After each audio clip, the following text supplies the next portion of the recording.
In today's video, I want to speak about something that I've been thinking about for the past few weeks.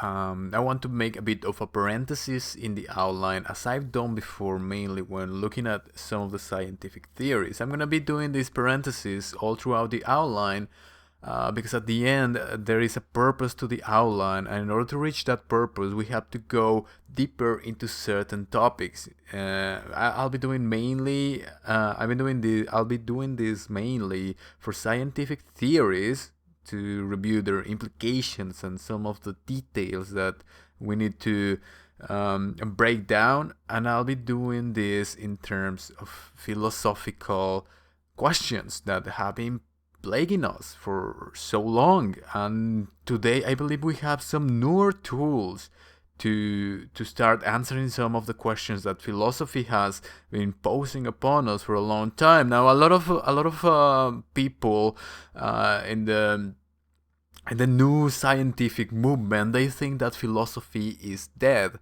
and that there's no purpose for philosophy now that we supposedly know everything, or mostly, or we think we know everything. To some of these people are saying that philosophy is dead, and to a certain degree, I would sort of agree with them in the sense that philosophy does has stopped being useful in the sense that often it gets lost into its own axioms and into its own dogmas. And these can lead to false ideas, but at the same time, philosophy has given us great insight into the human psyche. Now, one of the things that one of the ways that I think philosophy could be helpful as we move into the future would be for it to be based upon science and to be based upon the knowledge that we all already have. Philosophy's job is to fill in the gaps of the questions which science cannot answer. And as science evolved and it started answering a lot of questions, philosophy became less useful. But now that science has hit a wall, and there are a lot of things that we don't understand, and we just don't have the answers, we don't have the experiments, we don't have the capacity to understand, that is where philosophy can come back and maybe give us some insight into these things. So what I will try to do is, based on some of the scientific theories that I've looked over and some of the patterns that I've seen throughout making this outline, I will try to approach things and approach philosophy into a more pragmatic way to really try to give an answer to some of these questions. So in today's video, I want to speak about the meaning of life. Is there a meaning to life? And if there is a meaning, what is it? And maybe most importantly, do we have any evidence? Before I move forward, I would like to remind you that if you want to join the growing discussion on consciousness and would like to be notified on the latest scientific discoveries and theories surrounding this topic and how they connect to ancient mythologies and philosophies, please like the video, subscribe to the channel, as I'll try to upload at least one video per week as I continue with the outline. Well, speaking with some people that I know, I was confronted with the question, do you think there is a meaning to it all, a meaning to life? And I asked myself this question a long time ago, and I started to get data, I started to investigate and to do some research on religions and on things, wondering if there is a purpose to it all, what is the true reality behind it all. And I reached certain conclusions. I started to see the patterns, and I definitely saw that there was something. So when I was approached with this question, I thought, I know there is something. I could go on and on about how there is laughter and there is crying and there seems to be certain energies and certain archetypes behind everything, and how everything seems to be systematically created for specific purposes, and how there's some intelligence that we do not perceive, and we do not know, for example, how our bodies work. We know this because we go to schools, we have it on record in some books, but otherwise we take no part into creating a nature, into creating the design of our bodies. This is just something automatic, and we are just born into these bodies in some sort of process that we don't really understand. So instead of going through all of this with the person that asked me this question, I wanted to give them something more pragmatic, something more feasible to understand, and for them to corroborate and to do some research by themselves, which is what I'm gonna try to do in this video. So in order to better understand what could be the meaning of life, we have to look at this very thing that I am speaking about. It seems to be a process, it seems to be a system of some sorts that we truly don't understand, we have no participation in. We are born into our bodies, we do things, and then we die.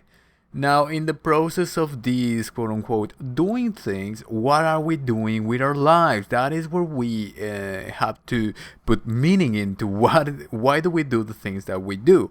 Now, on a very basic level, you might argue that we are instinctual creatures and all we have to do is survive, eat, procreate, and then die. But then the question ensues, what is the purpose?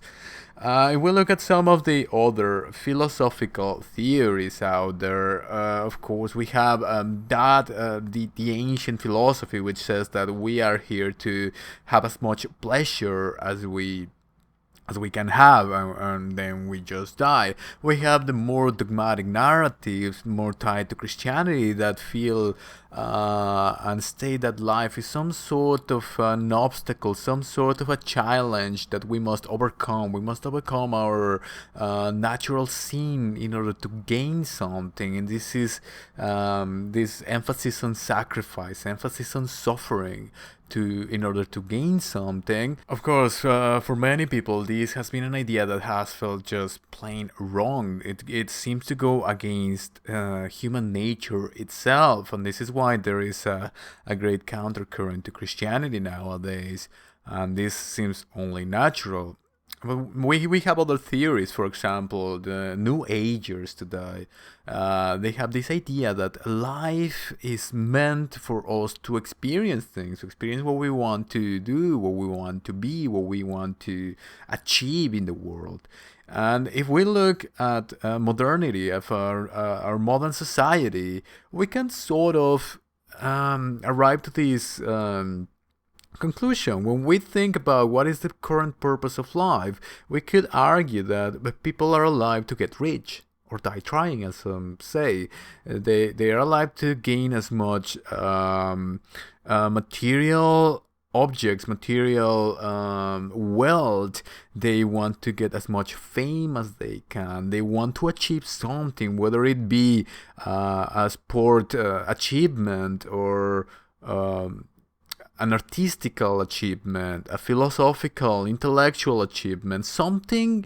They want to achieve something, they want to be recognized. We even have levels of the needs of a human being, need to feel safe, need to be acknowledged by its society, and so the sort of thing. So it seems that we are here to gather these experiences. So when we think about the theories of the New Ages, where they say that we are alive to gain experiences, and the meaning is to experience things, it's not too far away from what actually happens in our modern society. Now, thinking about the New Agers and me speaking about the New Agers does not mean that they are correct. There are a lot of flaws in their theories, but they are saying this, and it seems to be what is going on in the actual world. But another thing they say often is that we are one. We are one source, one energy, one consciousness. And as I've been saying throughout the outline, this seems to be what the newer scientific theories are saying, and we have this all throughout Eastern traditions and philosophies. And as I've been making the case, it's the same for Western philosophies when you go into the core of it. This is what Jesus was speaking about. He was speaking about the Spirit, about this one force, this one Father, where I am in you and you are in me, and the Father is in all of us, and we are in the Father inside and out. This whole thing about everything being part of the same thing. Now, of course, this might seem like a very far-fetched idea to some people. A lot of people are not ready to give up their individuality, and this is not what I am suggesting. I am suggesting that there is a larger truth at hand, and we just have to look at what happens in the real world. Of course, this idea of oneness and the universe and everything being together seems very New Age, very Eastern traditions, and someone who is a Westerner, for example, who is more scientifically oriented, might say, well, that is just nonsense. That is just quote unquote woo, WOO, as they call it sometimes.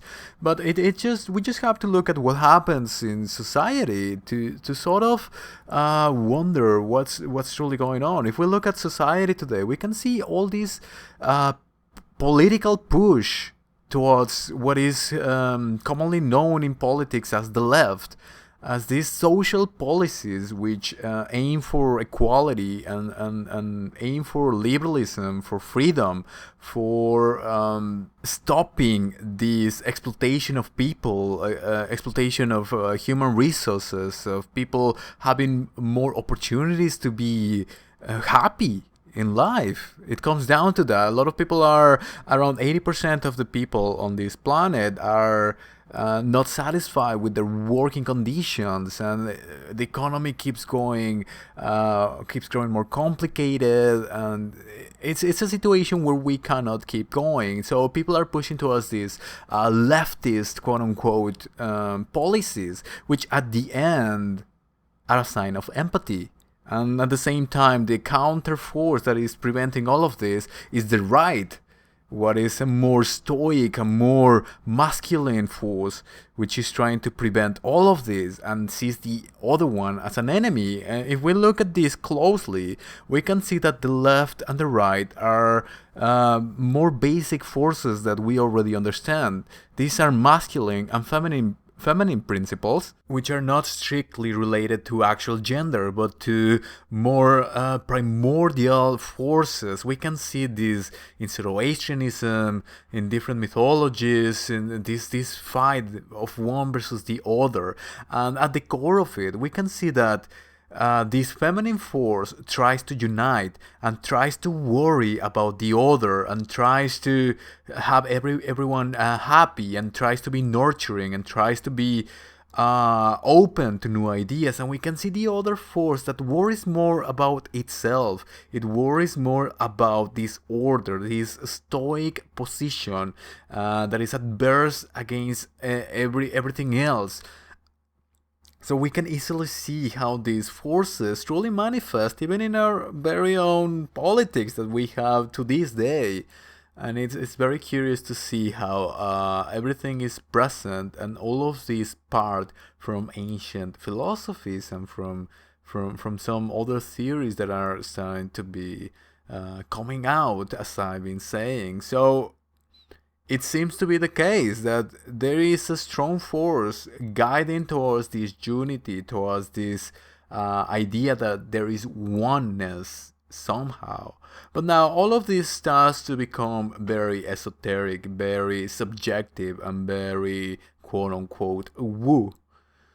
But do we have any evidence of this? As I often do, I have to go into the research on altered states of consciousness, and I've made a video about this before, talking about one of the core principles in Christianity, which is the judgment. But it's not really a judgment, it's a live review, and this is something that usually happens during near-death experiences, where people experience this live review where somehow they can see all of their lives in an instant. Because where they are, they specifically mention that there is no time in the realm that they are, and they just somehow see everything and experience everything. And throughout these experiences, which as often they say, they are from moments in their lives that weren't particularly important or anything like that, but what they see is how the other person felt by their actions. Now I will link the video somewhere in the screen right now, and I will put it below from that video where I speak about this judgment, and I go a little bit deeper into some of the ideas and the implications that this would have in terms of a new understanding of morality. Which is something that I'm gonna keep doing in this philosophical aspect of the outline. But in terms of meaning of life, removing the very fact that in order for this to happen, we would have to be part of the same consciousness in order for us to feel, to have emotions of what other people felt in a time somewhere else. It means that there is no time.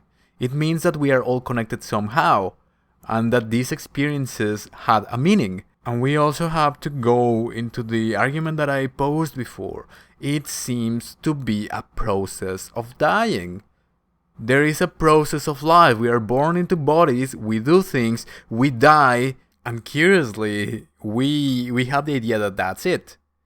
But curiously, we teach in our schools, yeah, this is the cycle of life. You born, you do things, you reproduce, you die. And then, the more scientific oriented people, they say that's it.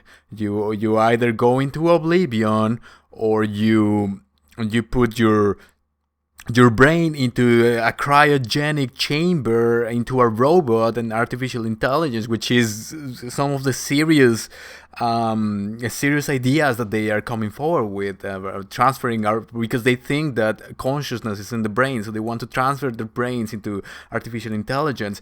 And it's funny how we teach these cycles in school. You're born, you do things, you reproduce, you die, and then are you born again?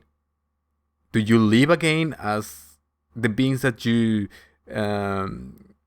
created by reproducing yourself? Is that such a strange idea to truly account for?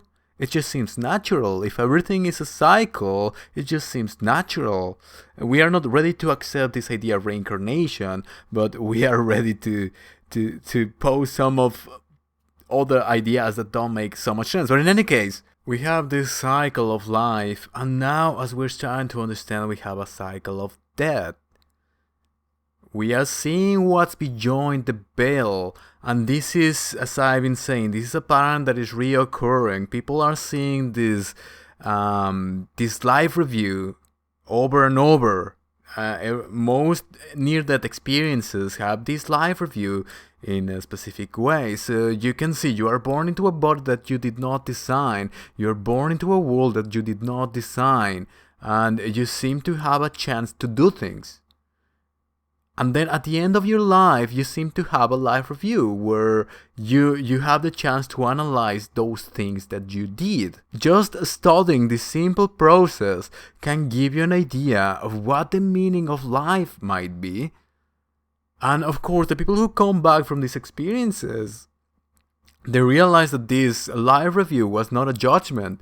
It was about them realizing that their actions impact others, and realizing how other people felt.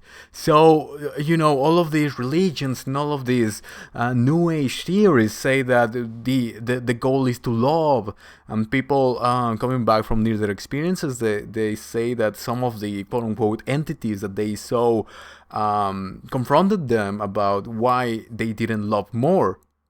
Why didn't they care more about others? So this abstract idea of morality, of being good, of doing good deeds, of trying to help other people, becomes a more objective topic, a more pragmatic idea when we take into account that the reality behind everything might be that we are all connected somehow, and that we are all part of the same entity trying to have individual experiences and trying to create our own realities, our own societies, in order to have experiences, in order to live, to achieve things. But the problem that we run into is these two forces that are always against each other.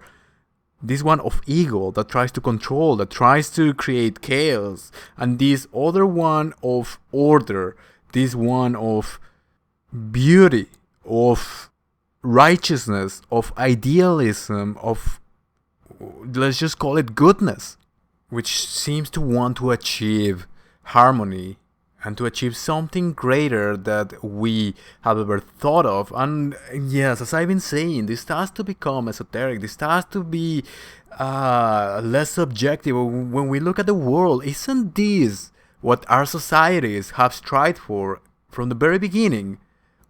Even when the first walled cities were created to prevent other people from taking what's yours and to defend your own people, and then the more sophisticated versions of society and democracy and politics and everything evolved, and everything keeps evolving into creating better societies over and over. This is a natural instinct that humans have. Of course, they might disagree in the best way to achieve this, but this seems to be the instinct to always improve our societal structures. So when we look at all of these things together, we can start to argue about meaning in life and about how this process of dying and you reviewing your actions through life and how you made others feel and how your actions had repercussions on other people's lives, it all might at the end have some sort of meaning. Because if life is a process, a cycle, as we can see in the cycle of life, you're born, you live, you do things, you reproduce, you die. And if there is a process of death, as this newer research on near-death experiences is bringing forward, these patterns that people go through, this life review, then it is a unified process. And if reincarnation is part of the process again as a cycle, going through life and death, then we see a whole unified process of life. And if there is a process, which all seems to point to, there's got to be a final product. There's got to be a finality, a destination. Because a process without a product is just chaos.